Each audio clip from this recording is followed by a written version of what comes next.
আমার প্রার্থনা শোনো 25শে বৈশাখ। আরেকবার তুমি জন্ম দাও রবীন্দ্রনাথের। হতাশায় স্তব্ধ বাক্য, ভাষা চাই আমরা নির্বাক। পাঠাবো মৈত্রের বাণী, সারা পৃথিবীকে জানি ফের। রবীন্দ্রনাথের কণ্ঠে আমাদের ভাষা যাবে শোনা, ভেঙে যাবে রুদ্ধশ্বাস, নিরুদ্যম সুদীর্ঘ মৌনতা। আমাদের দুঃখ সুখে ব্যক্ত হবে প্রত্যেক রচনা, পীড়নের প্রতিবাদে উচ্চারিত হবে সব কথা।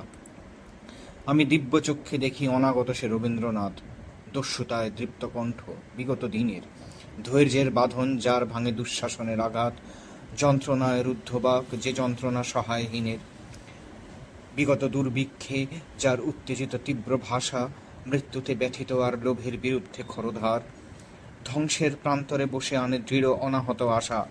তার জন্ম অনিবার্য, তাকে ফিরে পাবই আবার। রবীন্দ্রনাথের সেই ভুলে যাওয়া বাণী অকস্মাৎ করে কানাকানি, দামামা ওই বাজে দিন বদলের পালা এলো ঝড় যুগের মাঝে।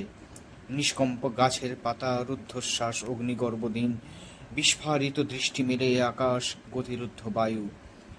বিশ্ব জিজ্ঞাসা এক চোখে মুখে ছড়ায় রঙিন, সংশয় স্পন্দিত স্বপ্ন, ভীত আশা উচ্চারণহীন।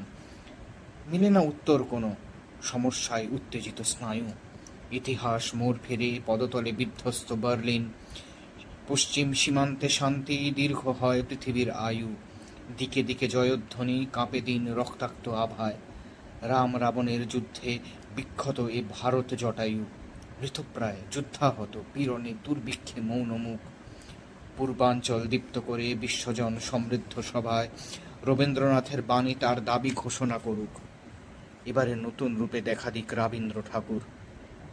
বিপ্লবের স্বপ্ন চোখে, কণ্ঠে গণসঙ্গীতের সুর, জনতার পাশে পাশে উজ্জ্বল পতাকা নিয়ে হাতে চলুক নিন্দাকে ঠেলে, গ্লানি মুছে আঘাতে আঘাতে। যদিও সে অনাগত, তবু যেন শুনি তার ডাক, আমাদেরই মাঝে তাকে জন্ম দাও 25শে বৈশাখ।